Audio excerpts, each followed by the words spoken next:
Welcome to Thinking Deeper by 6-7. We were diving into a story today that completely flips the script on how we usually talk about faith and skepticism. It really does. Usually the story goes like this. Someone goes up religious, they start asking hard questions, they look at the science, and they lose their faith. The standard deconstruction narrative, we've all heard it. Exactly. But today, we are looking at the exact opposite. We have a 58-year-old lifelong atheist, and not just a casual atheist. This is a guy who's a self-described normie conspiracy theorist. Someone who demands evidence for everything. Everything. Documents, structural reports for JFK, 9/11, you name it. And yet, he took that same obsessive hyperskeptical lens, turned it onto the God thing, and accidentally converted himself. And here's the real hook. He didn't do it because he had some mystical vision or a near-death experience. No, he did it because he started viewing religion as code to patch a glitch in his own brain. It's a fascinating case study because it just strips away all the emotion we usually associate with religious conversion. What we're analyzing is a conversation between this accidental convert, we can just call him the guest, and a very, very skeptical interviewer. And you really have to understand the guest's baseline psychology to get how weird this shift is for him. You do. This is a man who deals in hard data. He is the type of person who will dig through 50 years of redacted CIA files to figure out who shot Kennedy. He reads structural engineering reports on the World Trade Center's Building 7. Right, just to understand the physics of a free fall collapse. And he specifically mentions Building 7 in the source material. He says it didn't just fall down out of sympathy for the other towers. That line tells you everything, doesn't it? It tells you everything about his mind. He rejects coincidence. He demands a mechanical cause for every single effect. So I have to ask, how does a brain that's wired for tangible, structural proof make the jump to the metaphysical? That's the core tension. Because usually we treat faith and evidence like oil and water. They aren't supposed to mix. And for him, they didn't. Not in the way we'd think. He didn't find God in a church. He found God through what he calls completionism. Completionism. Yeah. He realized he'd investigated every major modern mystery except the biggest one. It was effectively a gap in his data set. He looked at his bookshelf full of research on the moon landing, JFK, 9/11, and realized he'd never actually run an investigation on the God thing. So it's just another file to close that feels so clinical. It started that way. He went into what he called a research phase. For 3 weeks, he just read. He treated the Bible essentially like it was a leaked government document that he needed to decode. So with the same suspicion he'd approach, like the Warren Commission report. Exactly the same. It's a wild approach. Most people go to church to find God. This guy went to the archives. The sources say he did lean on some Christian colleagues, though. Did they sort of push him into it? That's the interesting part. He says no. He makes a point of saying they weren't pushy. They acted more like Consultants. consultants, not preachers. Right. They just answered technical questions, but they let him drive the whole investigation. And I think that matters because if they tried to save him, his conspiracy brain probably would have put up a defense mechanism. He would have sensed an agenda. Absolutely. Yeah. But because they let him lead, he felt safe enough to pick up a book called Evidence Demands a Verdict. I mean, the title alone seems tailor-made for him, right? Evidence Right. demands a verdict. It frames the whole thing as a courtroom drama, not a spiritual journey. It speaks his language perfectly.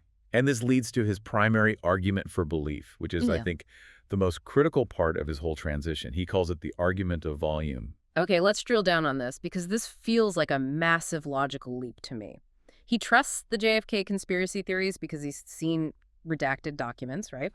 The black ink. But how does that translate to ancient scripture where we just don't have the original receipts? It's about the density of the record. His logic is essentially this. I believe the CIA was involved in Kennedy's death. Why? Because I've read 50 years of reports, memos, analysis. I trust that volume of data to point toward a conclusion. Okay. Then he looks at the Bible. He argues that the story of Jesus has, thousands of years of documentation, and in his estimation, 100 million times more written about it than any modern event he accepts as fact. So for him, it's an intellectual consistency thing. He felt like a hypocrite. Exactly. He felt he was being a hypocrite. He couldn't be the guy who builds a worldview on a stack of often contradictory CIA papers, but then just dismisses a subject that has a stack of papers that could reach the moon. So he's saying, I either have to trust the weight of this historical record or I have to throw out my JFK theories too. That's the choice he made. But the interviewer pushes back on this, and I think pretty fairly. He uses the analogy of Stephen King's The Shining. The Shining analogy, right? Yeah. He says, look, millions of people have written essays about The Shining. People obsess over the details of the Overlook Hotel. But that doesn't make Jack Torrance a real person. Volume doesn't equal fact. And it's a very, very valid critique. Popularity is not proof. But the guest pivots here in a way that I think reveals a lot. He stops trying to prove the magic and starts looking at the survival of the text. What do you mean by that? He basically argues that for a story to survive for millennia, when thousands of other myths just faded away, it must contain some kind of core truth, or at least a necessary utility for the human species. Wait, so he's shifting from, is this factually true, to, is this useful? In a sense, yes. He starts treating the Bible less like a history textbook and more like a piece of, ancestral code that's been preserved because it works. Yeah. You know, if a piece of software is still being used after 2,000 years, there's probably a good reason for it. It solves a problem. It solves a problem. Okay, let's talk about the problem it solves. But first, we have to talk about the character he found in that text. Yeah. Because he admits he went in with some heavy baggage. He called Christians crazy right-wing nut jobs. That's a direct quote. Oh, yeah, he definitely had the cultural stereotype locked and loaded. He was expecting to find this rigid, authoritarian structure that demanded blind obedience. Which is everything a conspiracy theorist hates. Everything. But the Jesus he describes finding isn't some fragile stained glass figure. He calls him a badass outlaw. Which makes perfect sense when you remember who's reading it. This guy naturally distrusts the establishment, the government, the system. So when he reads the Gospels, he doesn't see a religious leader. He sees a disruptor. He sees Jesus flipping over tax tables, railing against the corrupt religious authorities. Living as a homeless wanderer who refuses to play by the rules of the Roman Empire. He identifies with Jesus as an anti-establishment figure. Precisely. It's like Jesus was the original conspiracy theorist exposing the lies of the Pharisees. He reframes him from a symbol of institutional authority into a symbol of resistance against corruption. That's the bridge for him. That's the bridge. He didn't have to change his personality. He just found a historical figure who matched it. But he goes a step further. He identifies the core purpose of Jesus' teaching as something he calls the out. The out. It's his layman's term for the theological concept of absolution. Grace. And this is where the psychology gets really interesting. He recognizes a fundamental data point about humanity. Everyone is flawed. Or in his very blunt phrasing, everyone is fucked up. I mean, he's not wrong. No, he's not. But think about his background. If you're a conspiracy theorist, what do you do all day? You stare into the abyss. You look at corruption, murder, cover-ups, lies. You analyze the absolute worst parts of human nature. That carries a massive psychological weight. You'd start to see the entire world as inherently broken. And the out is the fix for that. It's a mechanism for release. The out is the ability to be forgiven for those flaws as long as you're trying to improve. It lets you acknowledge all that brokenness without being crushed by it. It's a psychological relief valve. A massive one, especially for someone who's spent decades analyzing all the darkness in the world. The idea that there's a way to wash the slate clean, that had to be huge. Which leads us to maybe the most unique concept in this whole deep dive. The idea of religion as psychological software. Yes. The interviewer asks him straight up, is this just software you run to make life smoother? And the guest doesn't get offended at all. He enthusiastically agrees. He calls scripture the code. He does, and this is a crucial distinction. He isn't claiming that believing in God magically fixes external problems. He's very clear on that. The world is still glitchy. Bad things still happen. The CIA is still doing whatever he thinks the CIA is doing. Right. He specifically says, you don't freak out when shit isn't smooth. So that's the patch this software applies. It regulates the internal emotional response to all the external chaos. Exactly. If you believe the world is run by some shadowy cabal, you are constantly in a state of high alert anxiety. You feel helpless. This God software stabilizes the system. It installs a subroutine that says, there's a higher power, justice will eventually be served, you don't have to carry the weight of the world. He gives a very tangible example of this update in action. And I love this because it's so mundane. It's not about moving mountains. It's about how to have a conversation. This is where the theory really hits the pavement. He quotes the biblical instruction, be quick to listen, slow to answer, and slow to get angry. Which, to be fair, is just solid life advice, regardless of your theology. You don't need to be a believer to know you shouldn't scream at people. True, but he treats it like a command line instruction, like code. He admits that a year before this conversation, people called him an asshole. His words. His words. He would interrupt people, Mhm. steamroll conversations, just get aggressive with his points because he was so sure he was right. Since installing this new code, he consciously overrides that impulse. He forces himself to listen. And there was the result. A data-driven result. The interactions were better, the outcome was superior, people liked him more, he stopped getting into pointless fights. So to his analytical mind, this proved the validity of the software. It wasn't just a nice idea. It yielded better metrics in his daily life.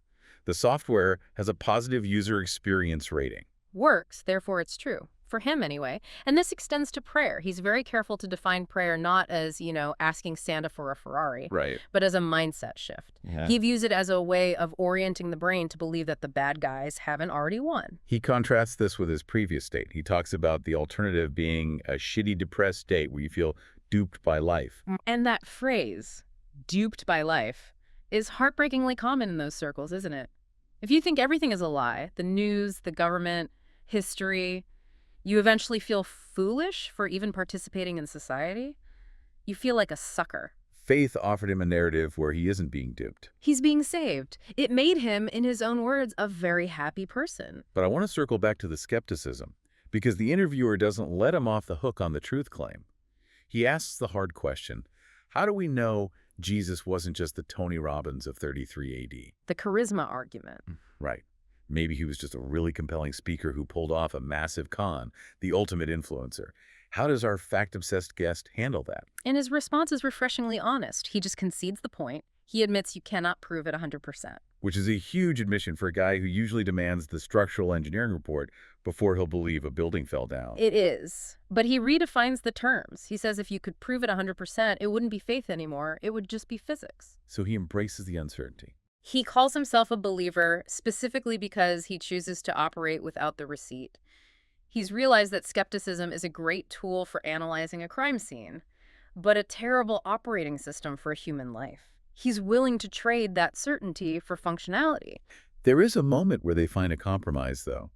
The interviewer suggests, are we all children of God? Implying that maybe Jesus wasn't unique, he just tapped into something we all have. And the guest agrees 100%. He's not interested in gatekeeping the divinity. He seems to land on this more mystical, universalist idea that we're all part of that source. It shows he's not dogmatic. Not at all. He's not trying to win a theological debate. He's just trying to explain why his life is better now. So where does he leave it? Is he fully converted? Yeah. Investigation over. He says he's all in. He believes the battle against evil might already be won, which is just a wildly hopeful stance for a cynic. Yeah. Usually in that world, the bad guys are always winning. But he ends with a mantra. Help me, Jesus. Help me, Jesus. Yes. It's so simple. It's an admission of being a novice.